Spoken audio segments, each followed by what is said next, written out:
That's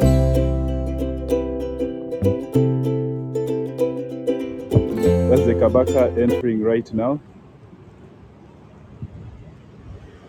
Guys, that's the Kabaka who has just entered.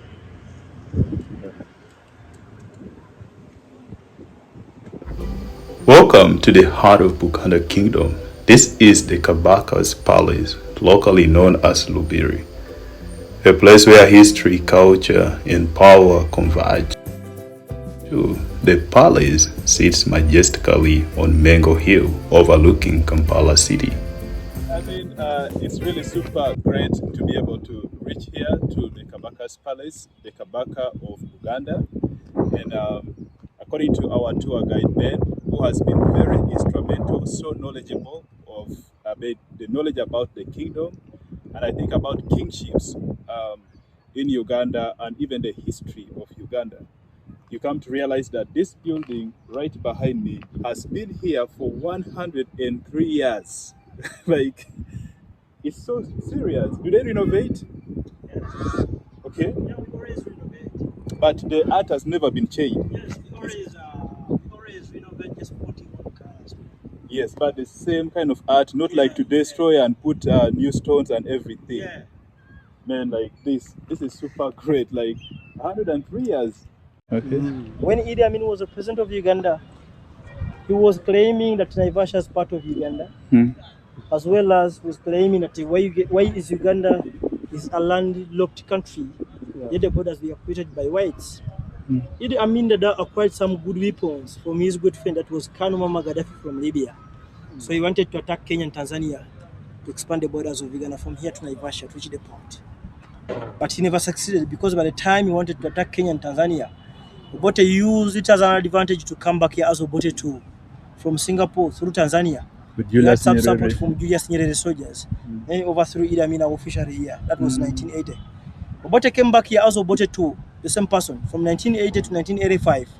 He also used the same place where we are to oppress the supporters of Idi Amin for 5 years again. So this place was used as a barracks, or like the other building, the Anamari, as a torture chamber for 2 people by Idi Amin for 7 years and 6 months. And Obote came back here as Obote 2 for 5 years. And oppressing the same purpose. Yeah, oppressing the supporters of Idi Amin. So this was like a war zone. It was a killing place. Like a massacre. Yeah. And back in the days, our grandies always say that back in the days, you could not even access the king's gardens back in the days when it was an armory. When it was a barracks, you could not even access the king's gardens. This palace was just restored of recent by the current government. It was restored back to the kingdom in 1997. Yes, when I was only 2 years. Well, you're young. And it was used as a barracks from 1966 to 1997, meaning each and every president used it as a barracks. Wow. From Obote, Idi Amin, and Museveni. Wow. Museveni was just restored back of recent. Let's pray that no other person tries to do the same. So the cannons are Russian made and the tires on the cannon are German made. The tires were just okay.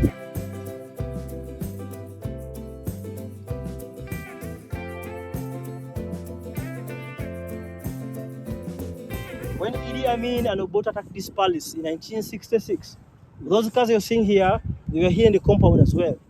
They were burnt. Some of them were smashed and buried in the ground. So there are 3 cars here. So this is the Rolls Royce? You have the Rolls Royce, you have the Cadillac, and even the Daimler. You have this one here. This is a Mercedes-Benz Daimler. This is a Daimler Covenant from England. It was burnt. Then the Daimler is sitting on a Cadillac. This is a Cadillac from America. The Cadillac was smashed and buried in the ground. And then behind is the wheels of the Rolls Royce as well. So these are the wheels of the Rolls Royce.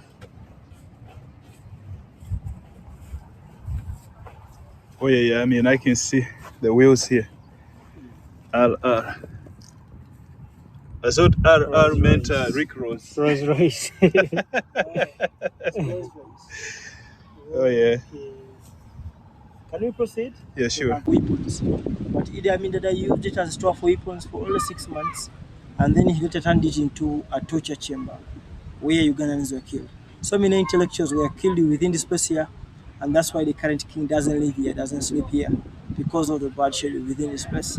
The current king always uses the building as an office, grounds, as ceremony grounds, but he doesn't live here, he doesn't sleep here.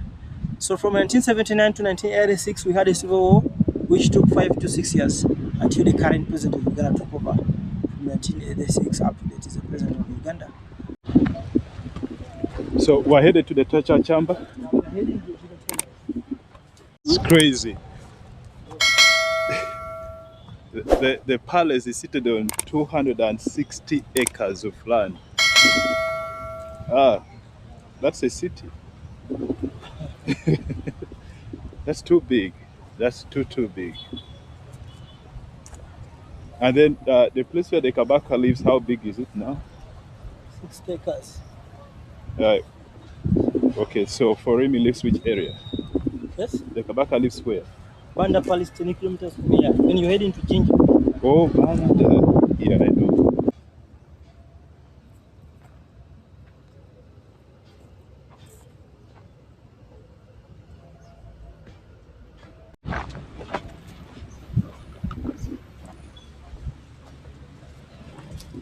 Heading to inside the torture chambers.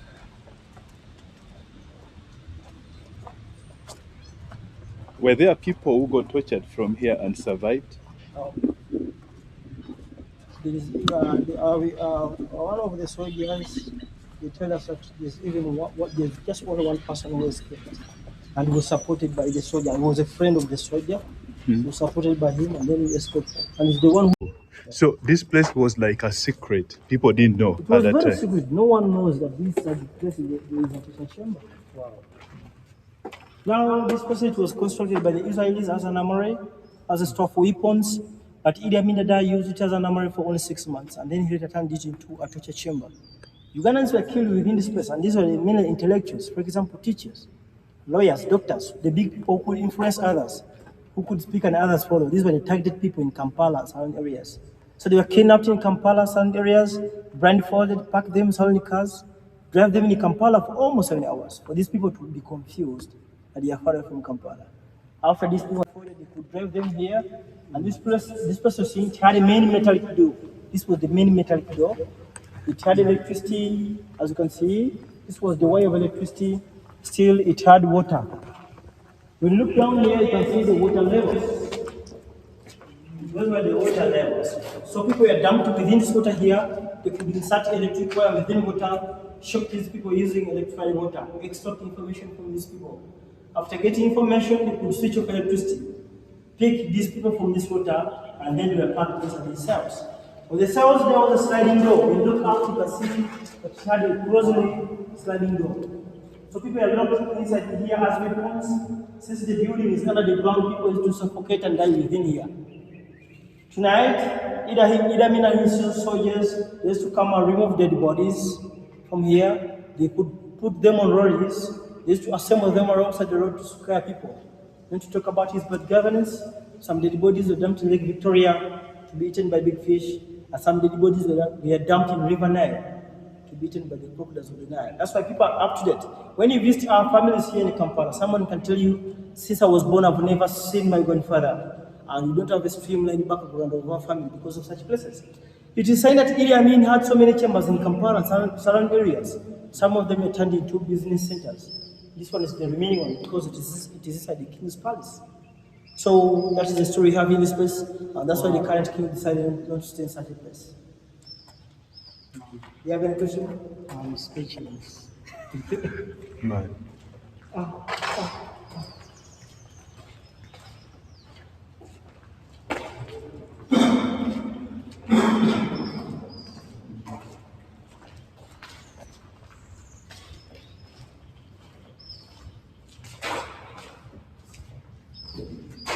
After being shocked using that water here, they could pack these people inside the cells. Some people used to resist to enter the cells. They could touch on water. There are some of their fingers, touchings of those people who are trying to resist.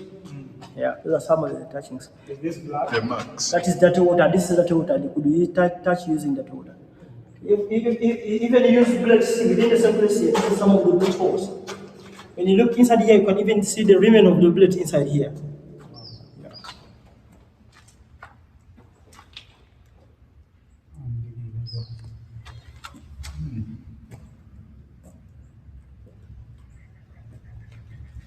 So that is the history we have in this place. If you have any question, you can ask. If you have any question, we are going back.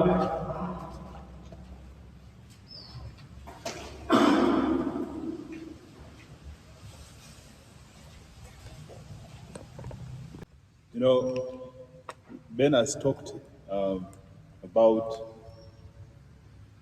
how this place got transformed from its original purpose that was constructed to serve into a torture chamber. But I want to say, when I was inside, as he was trying to give us the history, how Idi Amin, one of the remarkably known violent presidents that we have had in the country, and history quotes him as a dictator, was able to torture people. Ideally, when we reached to the last side, where he showed us the markings, I think my heart skipped a little bit. I got worried because inside there looks very dark. And this is just for now, the history purposes. It's an archive. Now I'm imagining when they have closed the doors and then you're passing by and you're hearing people screaming, there's water down, and you're being pushed the other side. I think you just know that you're going for death.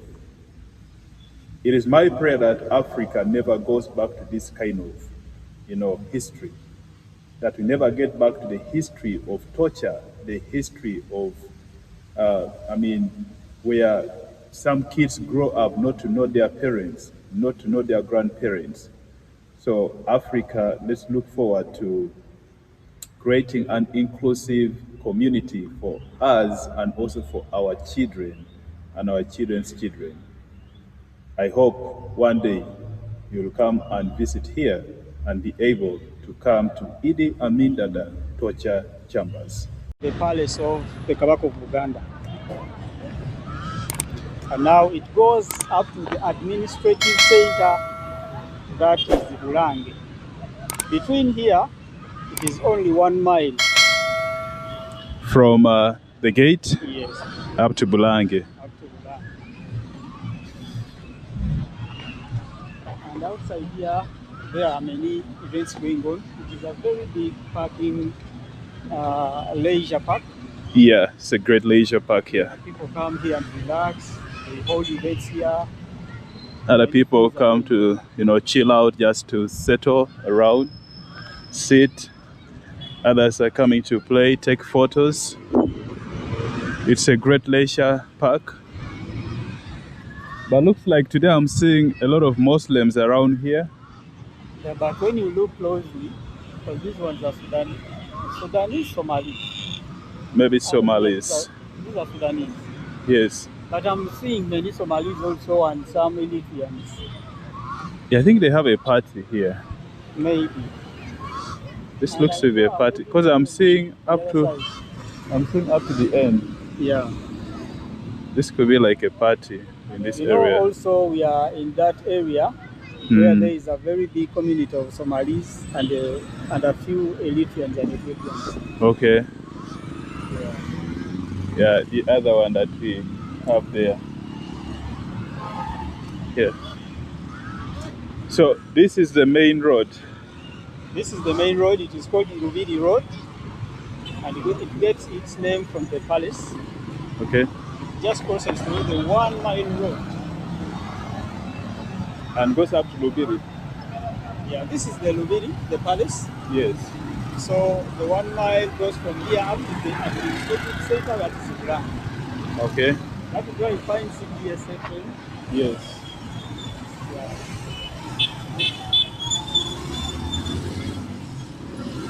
Yeah, this way my road has 2 roundabouts. Just this one here, the ground of the palace. Then the other one down with 2 pillars in the middle of the road. So these are road reserved within the 2 roundabouts, and those road reserved are mainly used by the king. When it's coming from the parliament of the kingdom to the palace, they remove stones here, open the gate there down for him to go through. No one is allowed to pass through the two roundabouts except the king. Oh, Yes. to pass in the middle here. Yeah. Oh, No one is allowed to use the roundabouts. Okay. Only the king of the kingdom. So me myself, we people from the Buffalo, we drive the king. That is our road. That's our road. We drive the king. Back in the days, we used to carry him. We used to show the people, and this is the current king of the kingdom. Nowadays, we have cars to drive him. oh, So, yes. okay. So those days you used to lift him up. Yeah, we used to show people that this is the current king of the kingdom. Wow. That is our road. Wow. Yeah. The buffaloes. Yeah, it started from that it was Kabaka Chimera. So buffaloes, those are like the strong people in the kingdom. Yeah, we are the one showing people that this is the current king. It started on Sekabaka Chimera. Wow. Sekabaka Chimera. Wow. But that was back in the days we had no cameras. Yes. Yes. So when Sekabaka Chimera was coming from Bunyoro Kingdom, back to here, he reached an extent of not even like being tired, not like he could not walk.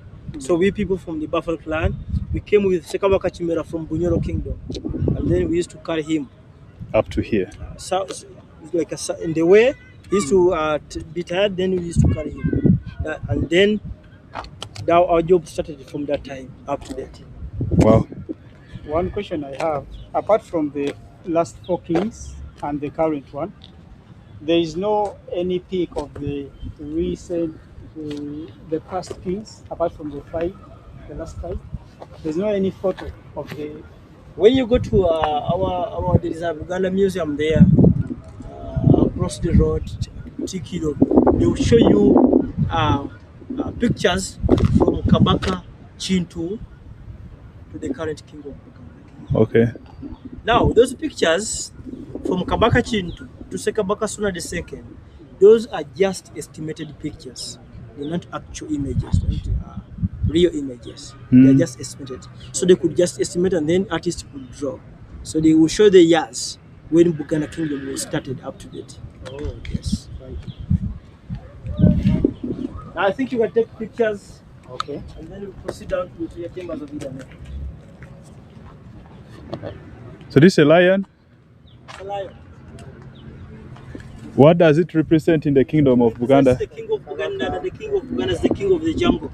Whenever you visit our palaces, you have to see the lions will come here. It represents our king. Kabaka Mporogoma. The king of Buganda is the king of the jungle. Sure. That's why even on our flag there is a lion down. The Buganda Kingdom's flag. On our palaces, these lions will come in here at the gates. Yes. Okay. Quite a question outside. What's your relationship with Bunyoro Kitara Kingdom?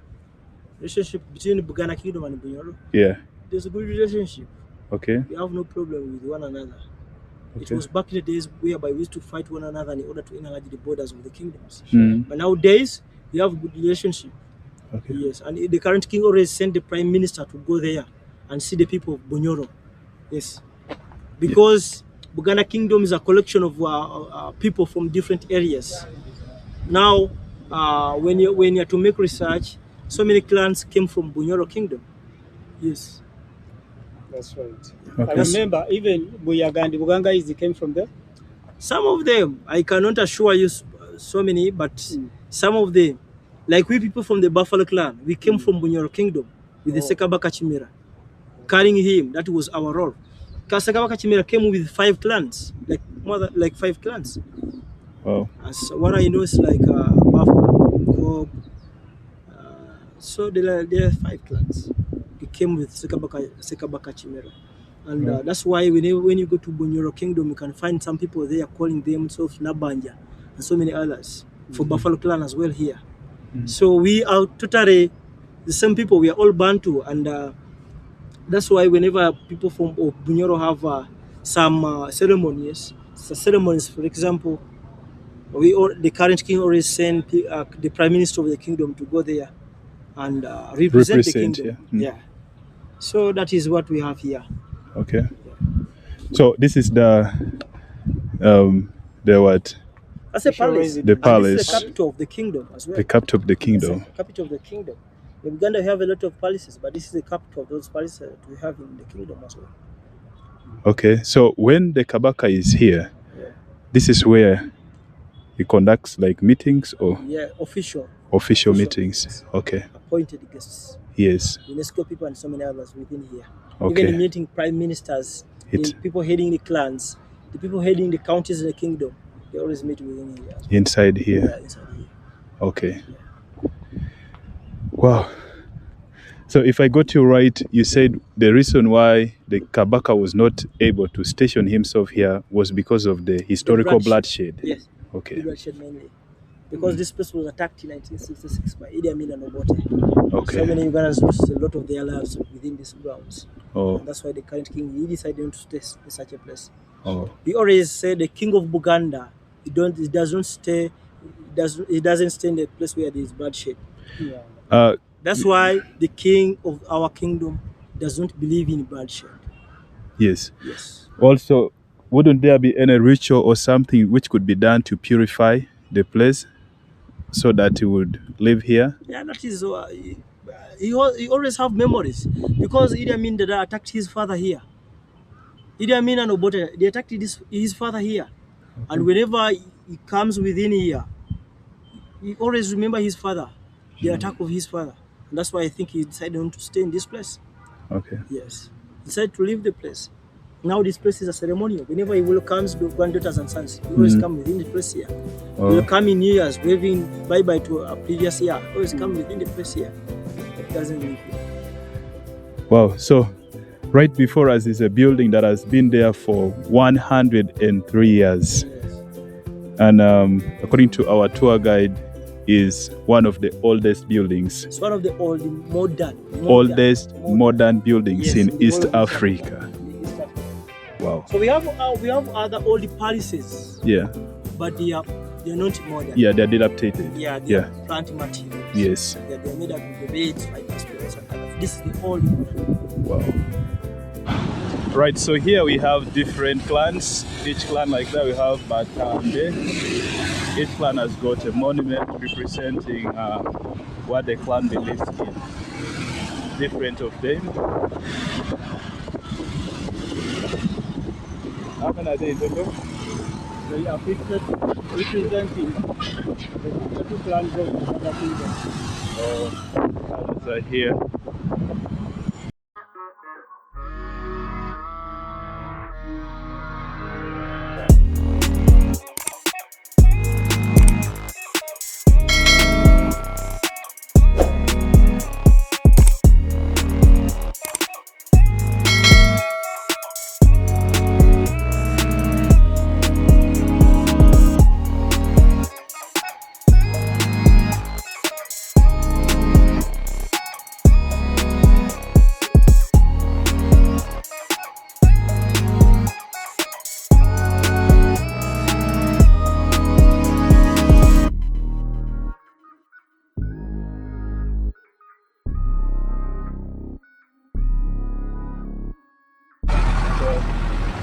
The runabout that only the Kabaka passes. Yes. In the middle.